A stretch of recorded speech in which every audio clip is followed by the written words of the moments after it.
I don't look at anything as failure. Because when you're going to try to do something, not trying is failure. That's not some after school special shit. But when you're able to go out there, there is no failure. It's attempts. Because when you're trying to do something that's bigger than you, whatever you are, whoever you are, if you're paralyzed, you're trying to walk one step and you didn't fail, motherfucker. That was your first attempt. If that's your biggest thing, that's how your mindset needs to go into everything. So I don't look at it as failure is a big word like that gets people down and shit. We give so much power to words. I don't. No one's gonna miracle me to be somebody special. Everybody that called me nigger, my dad, my mom, all my situations were on me now. And solely on me. In 2013, people wanted me to write my book. I did it in 2018. It took 5 years. And the reason why I didn't do it, I sat at a table and Jennifer was there. This is before she started working for me. I started dating her, whatever. And all these people were there. And they're like, man, you gotta go on social media. And I was like, fuck you, man. Like, I'm not, it's poison.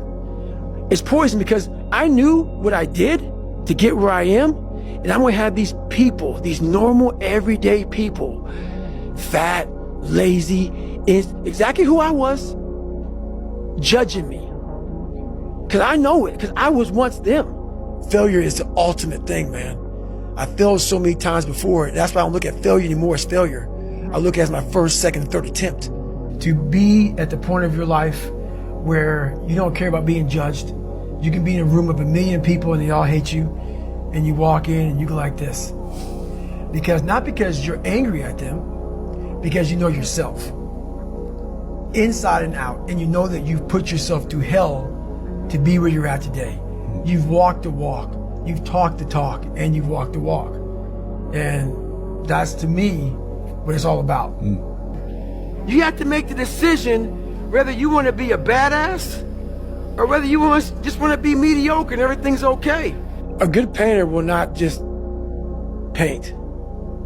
He needs to create. And you can't create with phones and everything going around you. So you got to block yourself off.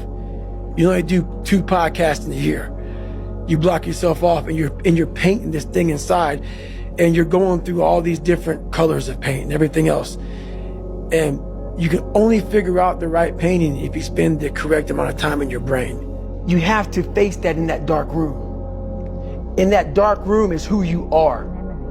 But in that dark room is where you have to create another human being that walks out of that dark room to face who you are.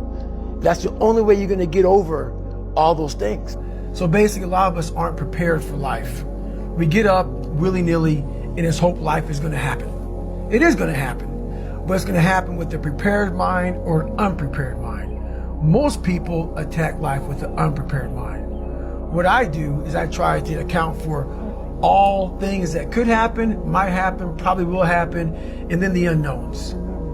Whenever you think you can't, the confidence comes from the thing that you built. You must build belief. You must build confidence. It can't be like, hey, I'm gonna knock that shit out. You gotta look over here and say, I can knock that shit out. It's belief, and it's built on what you put in to yourself. I had to miserably wake up every morning in the cold, because it was Indiana, November when it started. I was miserable. This is your new life. Take it or leave it. There's no happiness about it. There's no peace behind it. It sucks. You gotta live with that. And I lived with it for a lot of years. And so I sat back and said, okay, all right, I know what this takes. And when you sit back, as fucked up as I was, and I had a laundry list, a table like this of what I have to do to become just a human being, I understand that guy.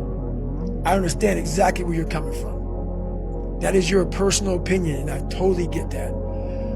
But there's very few people in this world who want to do a job like that. And it takes a different kind of mindset. Is it tear grass appropriate? I don't know. How hard that training is, I don't expect anybody to understand it, but 1%. But the loud voices of this world are the 99% who don't understand exactly what you have to do. I became the most obsessed person on the planet Earth. And I was basically, I had to invent a guy that didn't exist. I lived a life so disciplined that everybody that I once looked to, these fake characters, I built that as a man. And when I was younger, I had this image in my mind of what does a man look like to me? And I got all these people who were badasses, characters. And in my mind, I became that. I don't quit. You know, I may not make it the first time, but I'll come back. I gotta call an audible. I gotta fucking get my head back in the game. I gotta figure this shit out.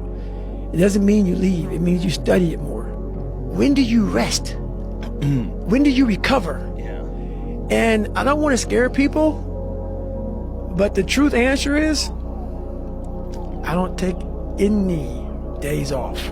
That I turned a person this fucked up into this motherfucker right here.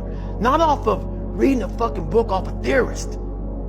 Off of going to work on myself and saying, I don't know how to do this, but I know that to get over there to that fucking side, I gotta grind myself into a fucking fine powder. And I did it.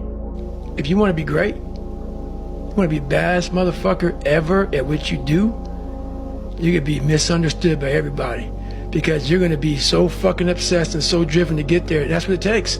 That's the truth. It takes every second of your fucking life. Anybody says balance? Yeah, balance is important for a lot of fucking people. It is.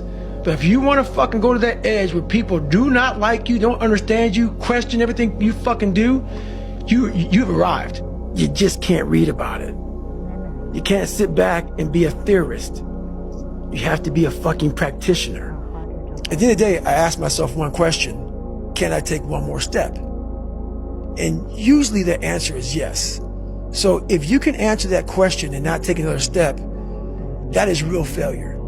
That is real quitting.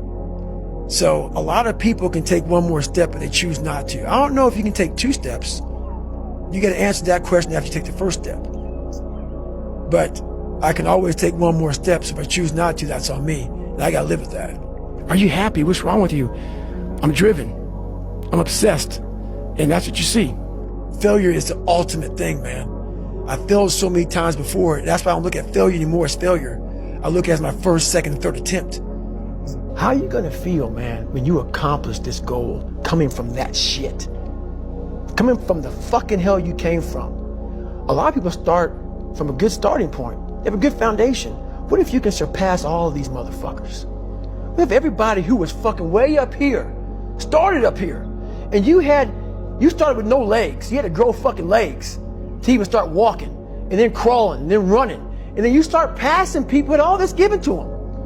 I had to use all this negative shit that was making me weak and horrible as a person. I had to use this as the power that now fueled me. I had to flip it on its head and say, hold up, this might be exactly what I need.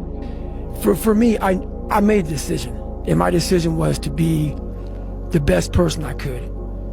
And I basically, a lot of mornings I wake up and say, fuck your feelings. And that doesn't mean like, you know, don't take it literally, fuck your feelings. But sometimes you have to go beyond what you're feeling. And my knees were fucked, but guess what? I wanted to run. I have to change, because I can't stay here. I can't, I looked at myself in the mirror and I was defeated. I go, look at myself. I'm like, who am I?